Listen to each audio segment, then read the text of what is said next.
Ce journal vous est offert par DACO SARL, société d'expertise comptable et de fiscalité.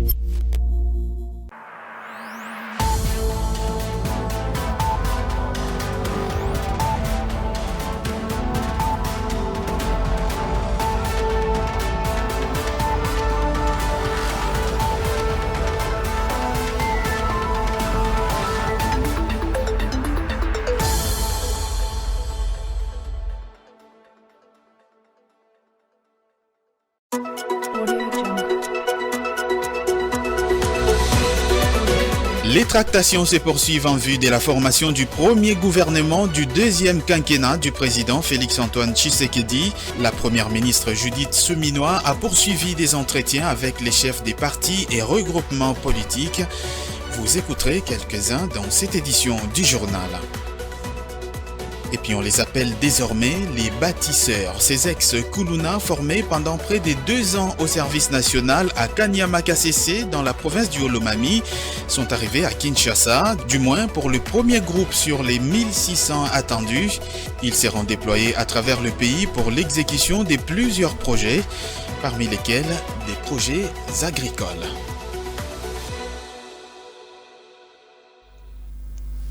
Voilà tout pour les titres de cette première grande édition de la semaine sur Ecofin Télévision. Bienvenue à toutes et à tous.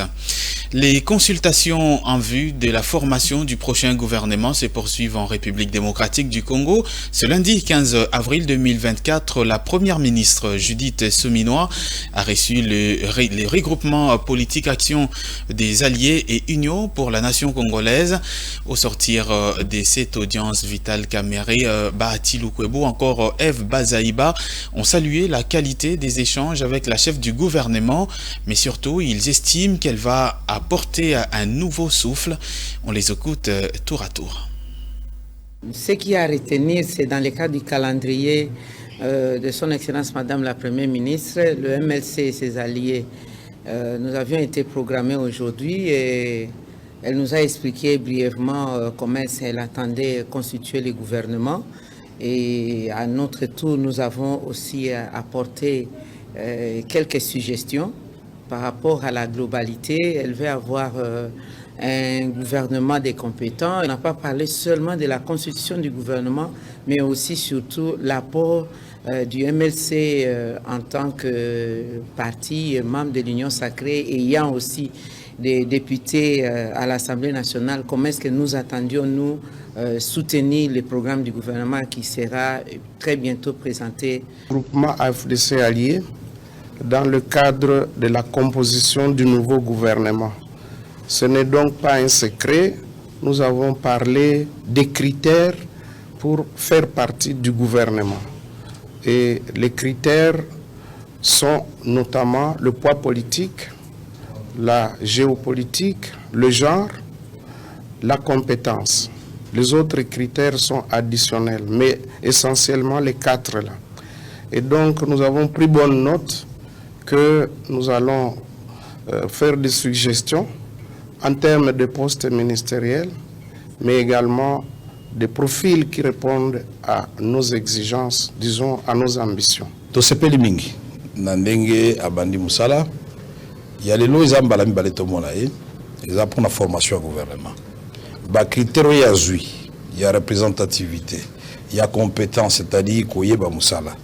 Il y a moi sipe ba PC valeur na pembe na mobali et puis kotala nani akosala nini na place nini to moni kezali malamu. Boka na biso za nzoko, c'est la RDC. Faut za la gouvernement ya nzoko, mais ya bato bebi kosala réellement mosala. Dans le reste de l'actualité, les réunions de printemps du groupe de la Banque mondiale et du Fonds monétaire international se sont ouvertes ce lundi 15 avril 2024 à Washington aux États-Unis. Aux États-Unis d'Amérique, la République démocratique du Congo, qui prend également part à ces assises, compte aborder entre autres les points relatifs aux préliminaires de la 6e revue du programme de facilité élargie au crédit du Fonds monétaire international. Regardez. Comme cela est des coutumes, toutes les années, les groupes de la Banque mondiale et du Fonds monétaire international organisent les assemblées de printemps, l'une de 2 prestigieuses rencontres tenues par les institutions de Bretton Woods, au cours desquelles sont profondément débattus les sujets liés aux politiques économiques. Ces assises de 6 jours rassemblent des banquiers centraux, de ministres des Finances et du Développement, des parlementaires, des dirigeants du secteur privé, des représentants d'organisations de la société civile et des universitaires pour discuter de toutes ces questions économiques d'intérêt mondial. La République démocratique du Congo, l'un des 189 États actionnaires de ces institutions, prend aussi part à ces réunions. Son ministre de budget du gouvernement sortant, Aimé Boji Sangara, séjourne depuis dimanche dernier à Washington où se déroulent ces assises. Les principales réunions et événements ministériels sont attendus ces 17 et 19 avril. Au cours de ces échanges, la RDC, à travers sa délégation, compte aborder les points relatifs aux discussions préliminaires pour la 6e revue du programme des facilités élargies des crédits avec les FMI. À ces sujets, rappelons qu'en fin mars dernier, une délégation du FMI avait été reçue par le Premier ministre sortant Jean-Michel Samaloukonde dans le cadre des préparatifs de la 6e revue. Il est prévu qu'elle revienne en ces mois d'avril pour amorcer la revue proprement dite. Les matières à discussion dans ces réunions du printemps tourneront également sur le projet INGA avec la Banque mondiale, sans omettre la finalisation de la revue des dépenses publiques avec cette même institution. Un premier groupe de 1600 ex-bandits urbains appelés communément Kuluna est arrivé dimanche 14 avril 2024 dans la capitale Kinshasa après une longue période de rééducation et de réinsertion sociale sur base d'une série de formations aux métiers professionnels dans la province du Haut-Lomami, principalement au service national à Kanyama-KCC. Ces jeunes seront déployés à travers le pays pour servir la nation en appuyant notamment les programmes en cours de construction des écoles et des hôpitaux. Regardez. Ces anciens civiques d'hier, devenus bâtisseurs de la nation aujourd'hui, sont désormais brevetés et salariés. Ils ont notamment appris le métier de la menuiserie, la mécanique auto et la maçonnerie. Le gros lot de ces bâtisseurs de la nation est arrivé à Kinshasa, notamment à l'atelier du service national, situé dans la commune de Lantélé, pour la fabrication de bancs en faveur des écoles, universités et instituts supérieurs.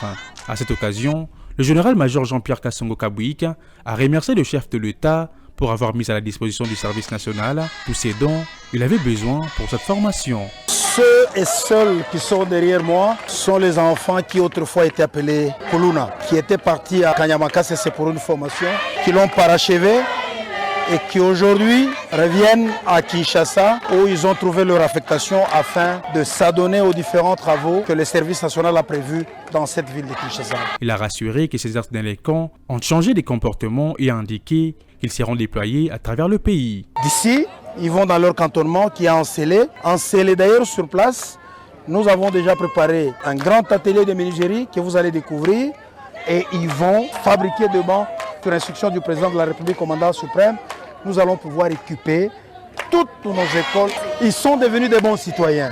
Il faut oublier, ce n'est pas ce qu'on pouvait appeler Kuluna. Pour leur part, les anciens Kuluna disent se réjouir de cet encadrement dont ils ont bénéficié. J'étais inutile dans la société et dans notre province, il y avait beaucoup de chômage à Kananga. On ne travaillait pas, mais l'État nous a récupérés pour nous donner du travail. Mais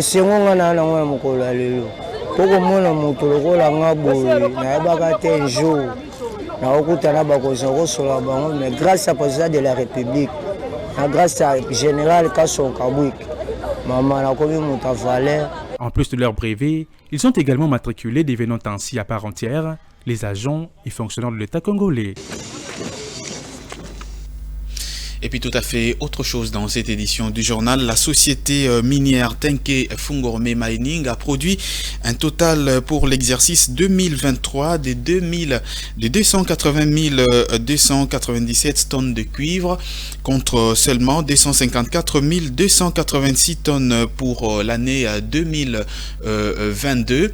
Pour la même période, la société a versé un montant net d'environ 1 123 072 162 000 dollars américains contre 987 335 000 dollars américains en glissement annuel au titre d'impôts et autres paiements connexes au trésor public de la RDC et à d'autres services administratifs publics. Plus d'1 milliard de dollars américains a été versé au trésor public pour l'exercice 2023 par Tekefongorome Mining. La société a également produit pour la même période 280 297 tonnes de cuivre contre 254 286 tonnes en 2022 et 21 592 tonnes de cobalt métal sous forme d'hydroxyde de cobalt contre 20 621 tonnes pour 2022. Depuis le démarrage du projet en 2006, ces paiements ont atteint un montant total d'environ 5,891 milliards de dollars américains. TFM a également réalisé des investissements importants dans le domaine du développement communautaire. En 2006, elle a financé pour un montant total de 284,02 millions de dollars américains des projets communautaires, dont 19,20 millions de dollars américains en 2023. En outre, TFM alloue 0,3% de son chiffre d'affaires à la dot TFM, anciennement Fonds social communautaire de TFM. Depuis le lancement de la production, les contributions à ces fonds s'élèvent à 68,83 millions de dollars américains, dont 9,77 millions de dollars américains en 2023, selon cette société. Le paiement de taxes, le prime des cessions, le frais des consultances et le prix à faible intérêt accordé par TFM et son actionnaire majoritaire à l'entreprise de l'État congolaise, le paiement des actifs locaux, les contributions au développement communautaire et les contributions au fonds représentent, dans l'ensemble, une somme de 6,60 milliards en contributions financières et contributions au développement communautaire faites à la République démocratique du Congo. Au regard des conditions fiscales actuelles appliquées à TFM, plus de la moitié des retombées économiques générées par les projets restent en République démocratique du Congo sous forme de taxes, redevances et droits. Et si l'on inclut les impacts économiques résultant de la fourniture de services au niveau local, tels que l'achat de l'énergie, auprès de la SNEL, c'est plus de 2/3 des retombées du projet qui restent au pays. L'élaboration d'une bonne politique salariale est le seul moyen pour le gouvernement de la République de répondre aux attentes des enseignants et tous les fonctionnaires et agents publics de l'État, telle est la recommandation faite par la synergie des syndicats des enseignants à l'issue de l'Assemblée générale de cette structure tenue le samedi 13 avril ici à Kinshasa. L'intersyndicale des enseignants congolais a par ailleurs rejeté les conclusions des travaux des Bibois car d'après cette organisation, ces conclusions ne répondent pas aux attentes des enseignants. Cette dernière exige le départ sans attendre du ministre de l'EPST pour, je cite, une faible gouvernance dans ce secteur public. Regardez. Les enseignants réunis en Assemblée générale, au regard des questions urgentes et pressantes, formulent les recommandations suivantes à Madame la Première ministre. L'élaboration d'une politique salariale comme l'unique moyen pour le gouvernement de répondre aux attentes des enseignants et de tous les agents et fonctionnaires de l'État. Les inégalités criantes constatées dans la répartition du revenu national où les institutions politiques consomment plus de 50% du budget national est une expérience malheureuse. La réforme sur la gratuité de l'enseignement au primaire exige la convocation urgente d'une table ronde pour une évaluation sans complaisance de la réforme avant d'envisager son prolongement au secondaire. L'inspection générale de l'enseignement doit impérativement reprendre ses missions régaliennes et assurer sa triple mission, celle de former, de contrôler et d'évaluer. La retraite des enseignants initiée par le ministre sortant Tony Mwaba est un véritable déni des droits des enseignants. Les enseignants réunis en Assemblée générale demandent à la Première ministre d'annuler les actes irréguliers relatifs à cette retraite. De même, des évaluations techniques doivent être engagées pour répondre aux questions de l'explosion des cadres organiques, des enseignants NP et NU, de la mutuelle de santé des enseignants. La synergie des syndicats des enseignants de la République démocratique du Congo sur mandat des enseignants exige le départ du ministre actuel de l'EPST du gouvernement pour faible gouvernance de ce secteur technique, tout en rejetant les conclusions des travaux de Bibois qui ne répondent pas aux attentes des enseignants.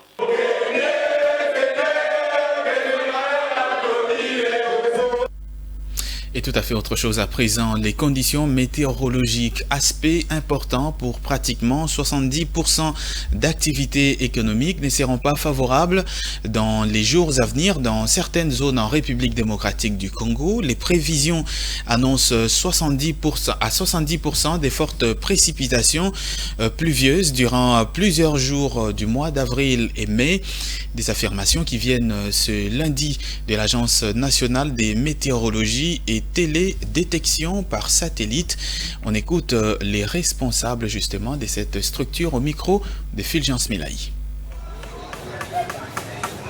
Nous avons prévu l'année 2023 passée, au mois de septembre, je pense, si je me souviens bien, nous avons fait déjà l'alerte que les mois de novembre sera les mois les plus pluvieux où on connaîtra des inondations et des montées des eaux sur la ville de Kinshasa.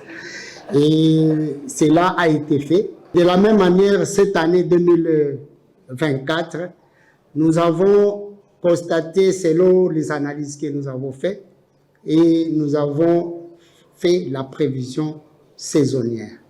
Et cette prévision saisonnière, au mois de février, nous avons dit que les mois de mars, avril et mai sera les mois les plus pluvieux. Pourquoi? Parce que ces mois-là ont été précédés par une vague de chaleur.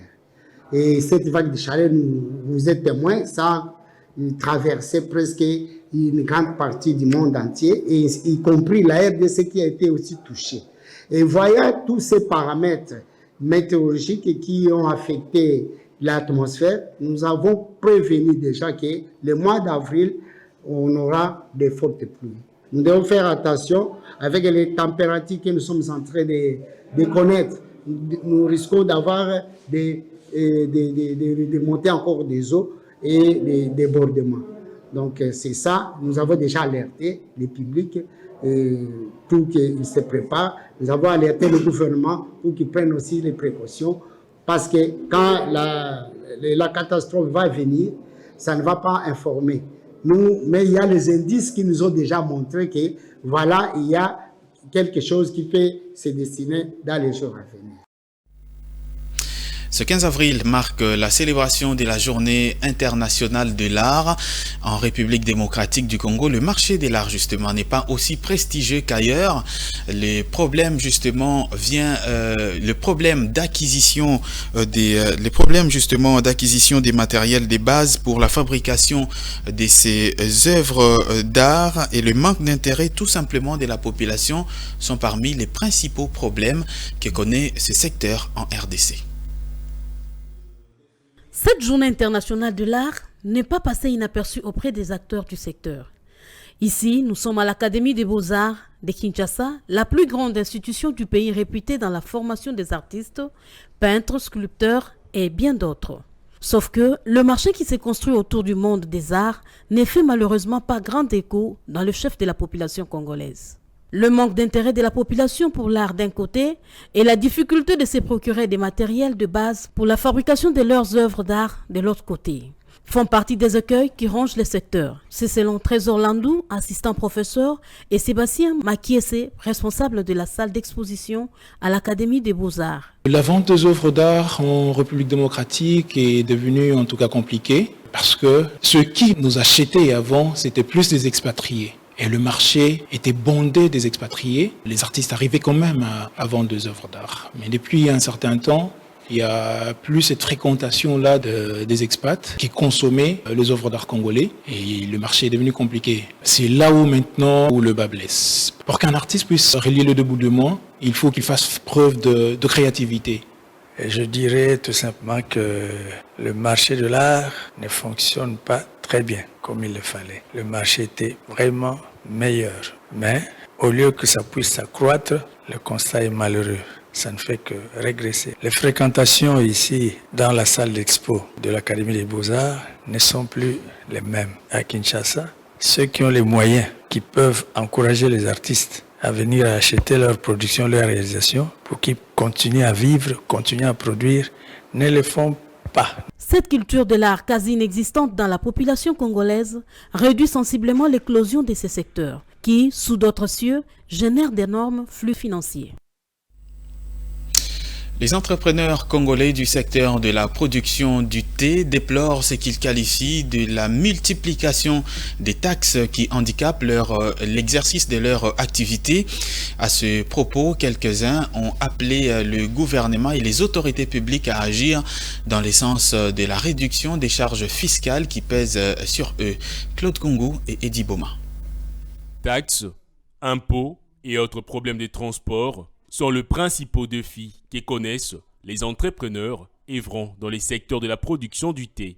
De défis qui parfois fragilisent l'efficacité de ces secteurs et affaiblissent la compétitivité de la production congolaise. Jemima Louaou, la directrice générale de Cabège, une entreprise qui produit le thé, dénonce ici ce qu'elle qualifie de tracasseries de certains services publics. Il y a trop de taxes. Surtout ce qui nous a fait plus peur de sortir de commerce, de e-commerce, de créer notre propre établissement, c'est par rapport aux taxes. Il y a tellement de taxes que des fois ça empêche les entrepreneurs d'entreprendre. Imaginez-vous que vous avez par exemple 60 000 francs, vous voulez entreprendre dans quelque chose. Après, dans les 60 000 francs, vous allez voir qu'il y a plein de gens qui vont passer pour les taxes, que vous allez rester avec 30 000 francs. Donc ça empêche aux entrepreneurs d'entreprendre correctement. Dans les causes à taxes, par exemple, il y a habitation, dans les causes à taxes, donc il y a tellement de taxes qu'on ne sait même pas s'en sortir. Des fois, je me dis, j'ai l'impression que même quand l'État fixe de lois, il y a les gens qui travaillent pour l'État, n'en tient pas vraiment compte de ces lois. Soulignons que le gouvernement a mis en place plusieurs institutions d'accompagnement des entrepreneurs congolais, tels que le Fonds de promotion de l'industrie, les fonds de garantie de l'entrepreneuriat au Congo, l'Agence nationale de développement de l'entrepreneuriat congolais, l'Agence nationale pour la promotion des investissements et l'autorité des régulations de la sous-traitance dans les secteurs privés. Les entrepreneurs sont ainsi invités à s'y rapprocher davantage de ces institutions.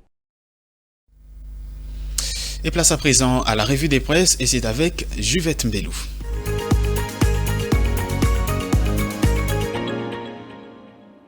Mesdames et messieurs, bienvenue à tous dans cette revue de presse économique. Débutons cette revue de presse avec le quotidien qui titre à sa 5e page « TFM déclare une production en hausse pour l'exercice 2023 et une contribution exceptionnelle au trésor public ». Le journal note que Tanke Fungurume Mining est heureux d'annoncer que pour l'exercice 2023, il a produit 280 297 tonnes de cathodes de cuivre contre 254 286 tonnes pour 2022 et 21 592 tonnes de cobalt, métal, sous forme d'hydroxyde de cobalt contre 20 621 tonnes pour 2022.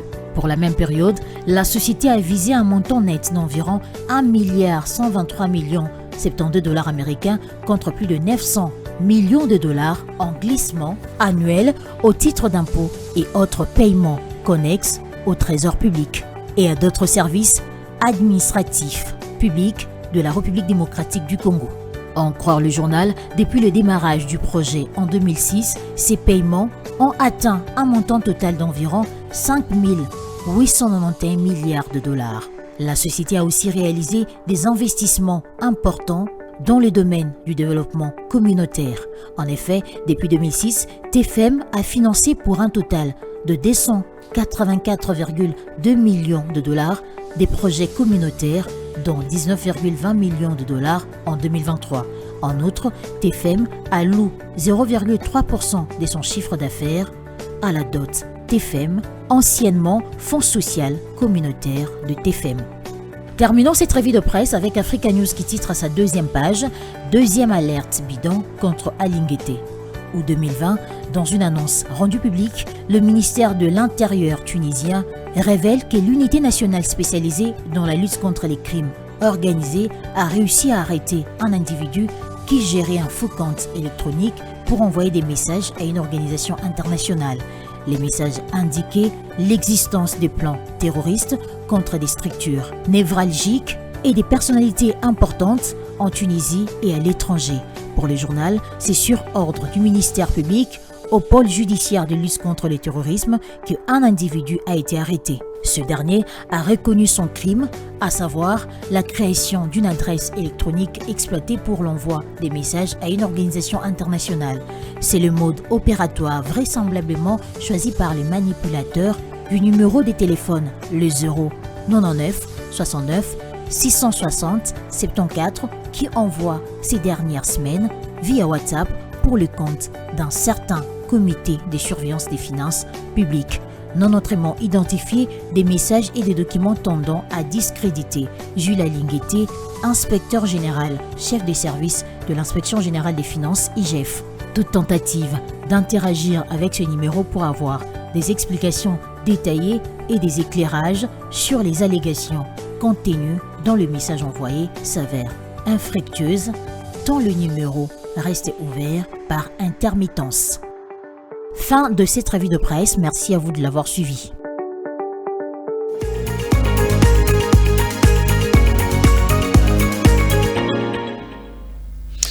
Et voilà, nous sommes arrivés à la fin de cette édition du journal. Si vous nous avez pris diffusion en cours, voici tout de suite le rappel des titres.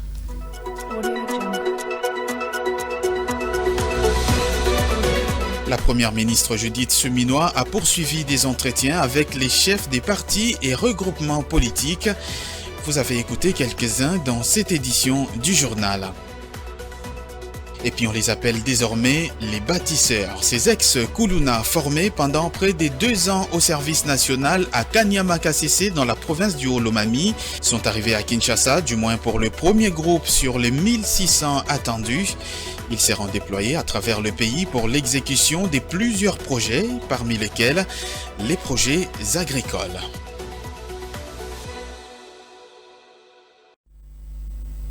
Fin complète de cette édition du journal sur votre télévision. Merci de l'avoir suivi. Excellente suite des programmes sur Ecofin Télévision. Moi, je vous retrouve demain à la même heure sur ces mêmes antennes. À très vite.